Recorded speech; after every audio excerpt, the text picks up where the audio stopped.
უნგრეთის საპარლამენტო არჩევნებში გამარჯვებული პარტიის ლიდერი საქართველოსთან დაკავშირებით პირველ კომენტარს აკეთებს. ტელეკომპანია რუსთავი 2-ის კითხვაზე თუ როგორ გაგრძელდება ურთიერთობა ორ ქვეყანას შორის, რომელთაც დიდი ხნის მეგობრობა და სტრატეგიული პარტნიორობა აკავშირებთ, მადიარმა უპასუხა, რომ საქართველოსთან კარგ ურთიერთობას გააგრძელებს.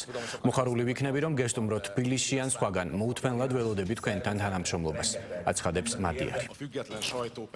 ცხადია, გავაგრძელებთ კარგ ურთიერთობას საქართველოსთან. ის ფაქტი, რომ ვიქტორ ორბანის მთავრობას ბალკანეთის ქვეყნებთან ან სხვა სახელმწიფოებთან მჭიდრო კავშირები ჰქონდა, არ ნიშნავს, რომ უნგრეთს გაუარესებული ურთიერთობა ექნება იმავე ქვეყნებთან. თუმცა თუ უნგრეთს ცუდი ურთიერთობა ჰქონდა ქვეყანასთან, ჩვენ ვეცდებით ეს გავაუმჯობესოთ, რადგან ჩვენს საერთო ინტერესებშია ერთად მუშაობა, თანამშრომლობა და ერთად აყვავება. მოხარული ვიქნებით, რომ გესტუმროთ თბილისში ან სხვაგან. მოუთმენლად ველოდებით თქვენთან თანამშრომლობას, თუმცა ჩვენ არ ჩავერევით არც ერთი სხვა ქვეყნის შიდა საქმეებში. ჩვენ არ ვეცდებით გავლენა მოვახდინოთ თქვენს ქვეყანაში, ჩრდილოეთ მაკედონიაში ან სხვაგან არჩევნებზე. ეს არ არის ჩვენი სტილი და ეს არ არის არც ერთი ევროპული მთავრობის საქმე. ყველა არჩეულია იმისთვის, რომ საკუთარი ქვეყნის ამომრჩეველი წარმოადგინოს.